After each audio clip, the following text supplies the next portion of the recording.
Quel mot pour qualifier la situation dans laquelle le Moyen-Orient se trouve depuis maintenant 5 jours? Eh bien, je dirais orage d'acier. Orage d'acier. Voilà. Expliquez-nous. Alors, c'est une référence à un vieux livre sur la Première Guerre mondiale, lorsque les hommes découvrent qu'ils peuvent être bombardés, de recevoir des pluies d'obus sur la tête, ce qui était nouveau à l'époque. Eh bien là, c'est pareil, on assiste cette guerre, c'est un immense orage sur toute une région du monde où la mort, la destruction vient du ciel, de tous les côtés. Voilà, quelque chose qui se passe sur mer aussi de temps en temps, mais globalement, voilà, c'est une guerre du ciel et par le ciel. On commence à avoir peur, et vous? Peur, comment dire. Oui, moi je suis inquiet. Je veux dire, la guerre, c'est une des choses les plus terribles, une des affaires humaines les plus terribles, mais c'est aussi certainement la plus incertaine. Donc, on est engagé dans quelque chose effectivement qui est terrible. Je souhaite que ça aboutisse. Je veux dire simplement, moi je souhaite qu'il y ait une révolution en Iran. Je souhaite que ce régime soit détruit, soit aboli, éradiqué, tout ce que vous voulez, et qu'il soit remplacé par quelque chose de mieux, tout simplement. Maintenant, je ne sais pas du tout si ça va arriver. Et à la limite, même si finalement je soutiens cette intervention, on souhaite qu'elle réussisse en tout cas, j'ai de gros doutes sur le fait qu'elle parvienne en tout cas à ce résultat. Pourquoi ces doutes? Comment dire parce qu'il n'y a jamais eu une révolution avec des avions. On ne fait pas la révolution avec des avions, on fait des révolutions dans la rue, avec des gens dans la rue qui prennent le pouvoir. En termes militaires, il faut s'emparer de la capitale. Et ce n'est pas en bombardant la capitale, justement, que vous allez vous en emparer. Donc, si c'est ça, et c'est l'objectif que je souhaite... Sauf qu'ils le savent. Oui. Qui? Ceux qui vont, les Américains, les Américains, oui. les Israéliens, oui. Ils le savent, ça. Oui et non. C'est-à-dire que, alors d'abord, eux, si vous voulez, les objectifs stratégiques, il y en a deux, ils sont doubles. Il y a un objectif qui est de détruire l'Iran comme menace militaire sur la région et le monde, on va dire. Et puis, il y a cette idée, effectivement, de changer le régime. Bon. Deux objectifs qui ne sont pas forcément compatibles. Mais il y a ce changement de régime qui a été annoncé par les deux, par Netanyahou, par Trump, mais peut-être pas forcément avec la même définition. Il y a, je pense, notamment du côté israélien, cette idée que oui, on peut malgré tout, même s'il n'y a pas d'exemple dans le passé, déboulonner, frapper, affaiblir suffisamment ce régime pour le rendre finalement vulnérable, peut-être le faire s'effondrer, en tout cas le rendre vulnérable à une révolution, un mouvement populaire. Bon, Mais il y a un exemple dans le passé, c'est Saddam Hussein, 2003, l'invasion de l'Irak par les Américains. On a l'impression qu'ils n'ont pas retenu la leçon de cet échec. C'est le chaos qui a suivi quand le régime de Saddam Hussein est tombé. Là, ils essayent de faire la même chose. Non, c'est pas ça. Là, en fait, vous parlez d'un changement de régime par une intervention étrangère. Par une intervention militaire. Dans tous les cas de figure, effectivement, pour vraiment changer un régime, il faut des combattants au sol, des gens qui sont là pour prendre le pouvoir. Bon. Et au moins combattre, détruire les forces de sécurité qui sont en face. Oui, il y a cet exemple irakien, il y a plein d'autres exemples, mais il y a des exemples qui ont réussi. Moi, je suis assez vieux pour avoir applaudi l'invasion du Cambodge par l'armée vietnamienne en 1978, et qui a mis à bas tout le régime de Pol Pot et le Khmer Rouge. Pourtant, je n'étais pas un grand fan du Vietnam communiste, mais voilà, ça a marché. Quelques mois plus tard, vous avez... Là aussi, Jean-Michel s'en souviendra comme moi, l'armée tanzanienne qui met à bas un régime fou d'Idi Amin Dada en Ouganda, c'est une intervention étrangère qui réussit. Mais ça fonctionne, en gros, globalement, lorsqu'il y a une alternative politique qui est déjà là, qui vient, et qui remplace immédiatement le pouvoir déchu. C'est ça la vraie condition. Militairement, après, c'est une autre affaire. Est-ce qu'à la fin, ce sont forcément les Américains qui vont gagner? Je ne sais pas s'ils vont gagner, en fait. C'est ça, encore une fois, tout ça est très incertain. Ça dépend de ce qu'on appelle gagner. Gagner, en gros, c'est atteindre ses objectifs stratégiques. Bon. En gros, vous avez un scénario, je pense, qui est pour moi le plus probable, c'est qu'il y ait des échanges de coups comme ça pendant des semaines, et puis qu'à la fin, ça s'arrête, le régime est toujours en place. Il se passe quoi, là? Mais il se passe que, voilà, d'un seul coup, il n'y aura plus de tirs parce qu'il n'y a plus de munitions, il n'y a plus de missiles d'un côté, où ils ont été détruits. C'est une guerre de l'usure, ça. Oui, donc du coup, c'est les Iraniens qui gagnent. Oui, non, mais les campagnes aériennes comme ça, c'est des guerres d'usure. C'est vous bombardez, vous attaquez, vous attendez qu'émerge quelque chose. Voilà, au bout d'un moment. Donc tous les jours, on va commenter des frappes, etc. Puis on attend qu'il se passe quelque chose. Alors peut-être qu'au bout de quelques semaines, eh ben, il n'y a plus de tirs parce que voilà, il y a plus de missiles du côté iranien. Donc les Israéliens et Américains diront voilà, on a gagné, on a détruit la menace militaire, le premier objectif que j'évoquais. Le programme nucléaire a été encore une fois oblitéré, etc., etc. Bon, c'est probablement un résultat réel, mais provisoire.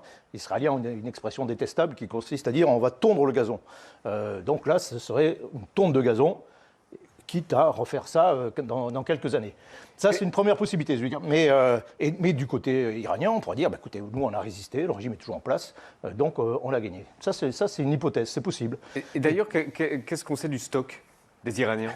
Je vais terminer quand même sur les hypothèses, puis je vais venir sur votre question.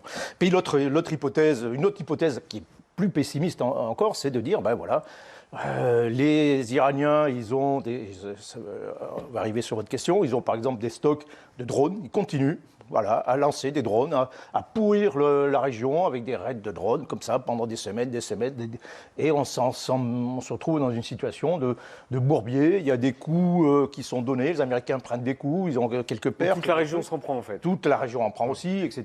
Puis on est dans un gros bourbier. Et là, on se posera des questions sur vraiment l'intérêt de cette opération et la réussite. Et puis vous avez effectivement le scénario optimiste, où effectivement le régime s'effondre, et puis on bascule sur autre chose. Voilà les grandes hypothèses. Maintenant, pour revenir à ce que vous disiez... Donc, qui est le dernier, qui est le moins probable. On n'en sait rien, quand même. D'après ce que vous dites. On n'en sait rien. Encore une fois, il peut s'écrouler demain.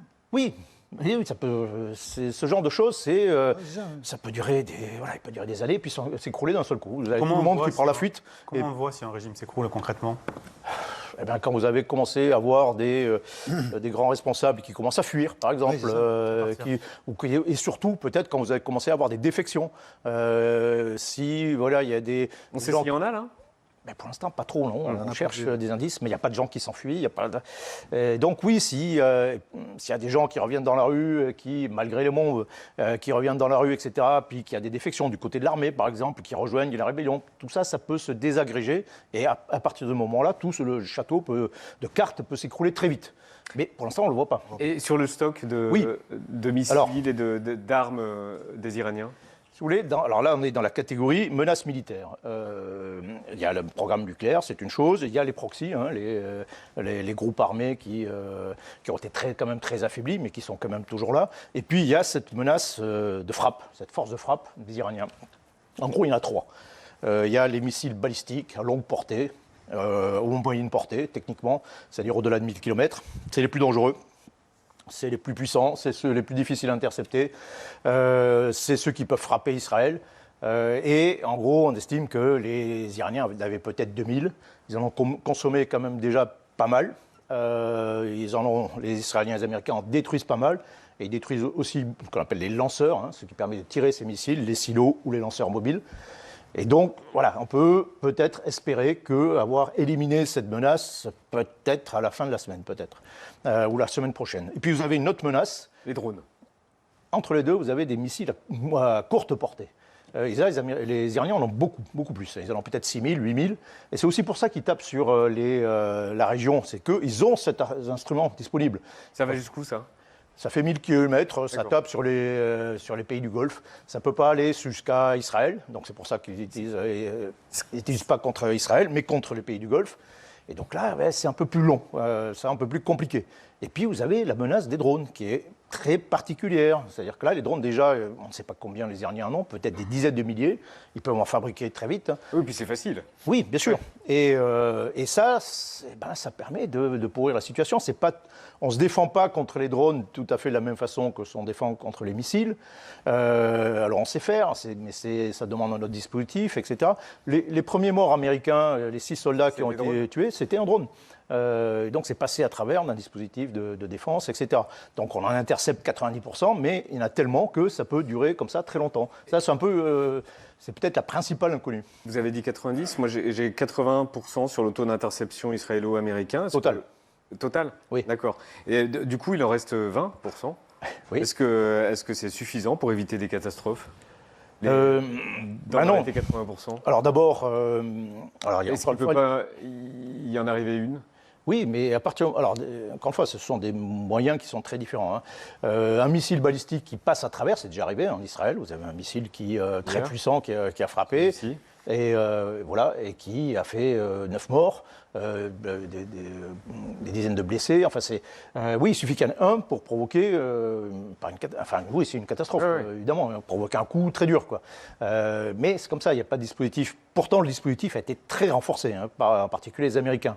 Le groupe aéronaval autour du porte-avions Gerald Ford, il est surtout là pour défendre le ciel israélien avec ses propres missiles. Mais voilà, pour l'instant, dans